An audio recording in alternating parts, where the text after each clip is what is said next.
지금 국제사회가 발칵 뒤집혔다. 세계 최고 언론사들이 대한민국을 세계 6위 강대국으로 지목한 것이다. 불과 70년 전 전쟁 폐허에서 출발했던 나라가 이제는 기술 군사 문화까지 모두 갖춘 종합 강국으로 평가받고 있다. 도대체 어떻게 이런 일이 가능했을까? 세계 최강대국들조차 긴장할 정도의 한국의 성장 속도, 중국도, 일본도 따라잡기 어려운 한국의 복합 경쟁력, 그리고 미국조차 경계하는 한국의 기술력과 군사력. 세계는 지금 한국의 진짜 힘은 무엇인가? 라는 질문을 던지고 있다. 지금부터 대한민국이 어떻게 이 자리까지 올라왔고 앞으로 어디로 향하는지 그 비밀을 낱낱이 공개해본다. 대한민국은 세계가 강대국이라 부르지만 국민의 일상은 여전히 팍팍하다. 경제는 성장했지만 집값은 오르고 출산율은 세계 최저로 떨어졌다. 정치적 갈등은 깊어지고 사회적 신뢰는 낮아지고 있다. 국민은 말한다. 강대국이라는데 왜 내 삶은 나아지지 않는가? 이 불일치는 한국 현대사의 출발점이다. 외부의 평가와 내부의 체감 사이에는 분명한 간극이 존재한다. 그러나 바로 이 간극이 대한민국의 다음 여정을 가능하게 만드는 긴장이다. 국민은 불안 속에 살지만 국가 자체는 세계 중심으로 향하는 거대한 흐름 속에 놓여 있다. 평범한 일상 아래에는 아직 드러나지 않은 잠재력과 미완성의 과제가 공존한다. 대한민국의 이야기는 여기서 시작된다. 전환점은 외부에서 먼저 찾아왔다. 미국 최고 언론사와 국제기관들은 매년 세계 영향력 국가 순위를 발표하며 한국을 6위에 올려놓았다. 경제력과 군사력, 기술력과 문화력의 종합평가에서 한국은 프랑스와 일본을 넘어섰다. 세계는 이제 한국을 주변이 아닌 중심 국가로 인정하고 있다. 이는 단순한 칭찬이 아니라 새로운 요구였다.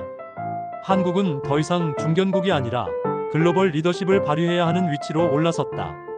외부 세계는 묻는다. 대한민국은 다음 시대의 핵심 국가 역할을 할 것인가? 이 부름은 한국에게 기회였고 동시에 압력이었다. 그동안의 성과를 넘어 앞으로의 책임을 증명해야 하는 순간이 도착한 것이다. 하지만 한국은 이 부름을 바로 받아들이지 못했다. 국민의 삶은 여전히 불안정했고 현실과 평가의 차이는 커 보였다. 출산율 0.7이라는 기록적 수치는 미래, 인구 기반을 흔들었고 청년 세대는 경쟁과 불안에 지쳐 있었다. 고령화는 급속도로 진행되고 정치적 양극화는 해결 기미가 보이지 않았다. 국민의 말은 단호했다. 강대국이라는 말은 들리지만 내 삶이 가벼워지지 않는다. 세계가 칭찬해도 정작 국민은 실감을 못했다. 이 괴리감은 한국이 스스로의 역량을 의심하게 만들었다. 강대국이라는 부름은 영광보다 부담에 가까웠다. 그러나 바로 이 주저함이 다음 단계로 넘어가기 위한 고비가 되었다. 멘토는 외부 인물이 아니라 대한민국의 역사 그 자체다. 한국은 전쟁 폐허에서 일어났고 산업화와 기술 혁신을 스스로 해냈다. 1960년대 1인당 GDP 100달러의 국가가 반세기 만에 세계 10위권 경제가 되었다. IMF 위기도 첨단 산업 체계로 전환하며 극복했다. 반도체, 조선, 자동차, 배터리 산업은 글로벌 표준이 되었고 문화 산업은 세계에 한국의 이름을 각인시켰다. 이 모든 과정은 한국인의 학습 능력, 회복력, 집단적 추진력을 증명하는 멘토링이었다. 역사는 말한다. 우리는 이미 불가능을 여러 번 뒤집었다. 이 메시지는 다음 결단의 기반이 되었다. 대한민국은 선택했다. 자원이 부족한 나라가 살아남는 길은 기술과 전략뿐이었다. 그 결과 한국은 단일 산업에 의존하지 않는 복합 강국의 구조를 완성했다. 반도체는 세계 시장의 60%를 차지했고 조선과 자동차는 글로벌 생산의 축이 되었다. K-팝과 드라마는 전 세계 문화 지형을 바꾸었다. 동시에 민주주의와 디지털 행정은 정치사회 시스템의 경쟁력을 높였다. 한국은 결국 문턱을 넘었다. 더 이상 작은 나라의 기적이 아니라 기술 군사 문화 외교가 결합된 다층적 강국으로 자리 잡기 시작한 것이다. 이 관문은 단순한 도달점이 아니라 진짜 여정의 시작이었다. 그러나 여정은 순탄하지 않았다.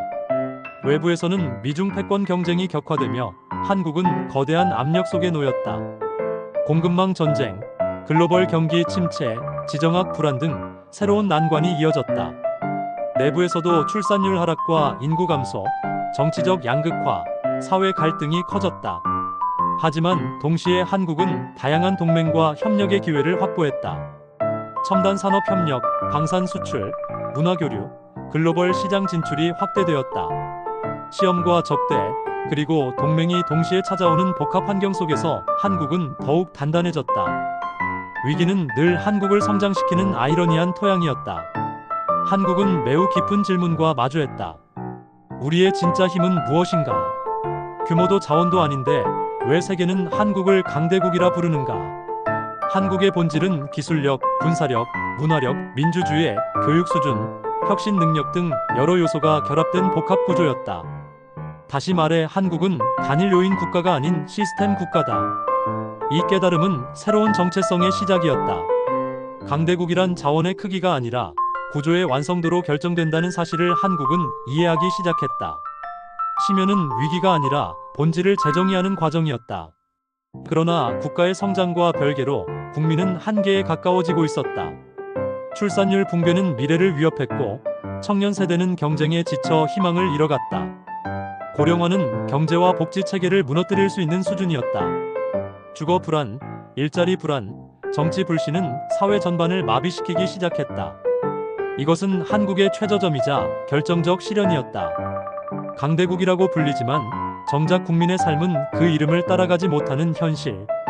국가가 잃을 뻔한 것은 경제도 군사력도 아니라 바로 국민의 신뢰였다. 한국은 이 순간에 다시 한번 재탄생의 결단을 요구받았다. 한국은 해법을 찾기 시작했다.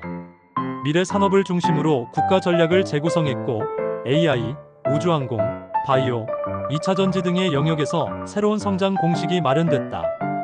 동시에 복지 체계와 노동 구조의 전환 가능성이 논의되었고 청년 고령층 모두가 체감할 수 있는 정책적 변화가 제기되기 시작했다. 무엇보다 사회적 신뢰 회복이 핵심 과제로 떠올랐다. 결국 한국은 단순한 양적 성장이 아닌 질적 전환의 길을 보상으로 얻었다. 강대국의 다음 단계는 국민의 삶이 강해지는 구조라는 사실을 깨닫게 된 것이다. 이제 한국은 진정한 강대국으로 도약하기 위한 귀로에 나선다. 세계는 한국이 기후 대응, 개발도상국 지원, 인권, 디지털 윤리 등 글로벌 의제에서 책임 있는 리더십을 보여주기를 요구하고 있다. 내부적으로는 출산율 회복, 주거 안정, 노동시장 개편, 사회 통합 등 해결해야 할 과제가 많다. 그러나 한국은 이미 기술과 산업, 문화와 민주주의 등 여러 영역에서 세계적 신뢰를 확보했다. 귀로는 과거로 돌아가는 길이 아니라 최종 승부를 앞둔 준비 단계였다. 한국은 도약을 위한 마지막 점검을 시작했다. 한국은 위기를 만날 때마다 더 강해졌다. 전쟁 폐허, IMF, 글로벌 금융위기, 팬데믹까지 수많은 고비를 넘었지만 단 한 번도 무너지지 않았다.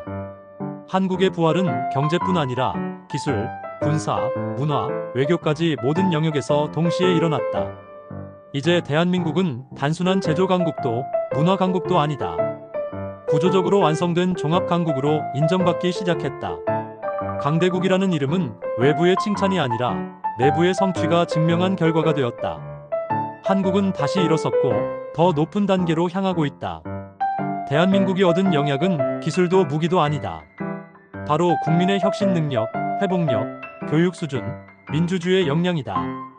여기에 연대와 신뢰가 더해질 때 한국은 완성형 강대국이 된다. 앞으로의 과제는 명확하다. 국민의 삶을 실제로 개선하고 미래 산업을 육성하며 사회 통합을 이끌고 글로벌 리더십을 강화하는 일이다. 한국은 이미 여러 문턱을 넘어섰고 이제 새로운 세대를 위한 국가 모델을 만들어야 한다. 이 여정의 주인공은 특정 정부나 기관이 아니라 국민 모두다. 대한민국의 다음 70년이 지금 시작된다.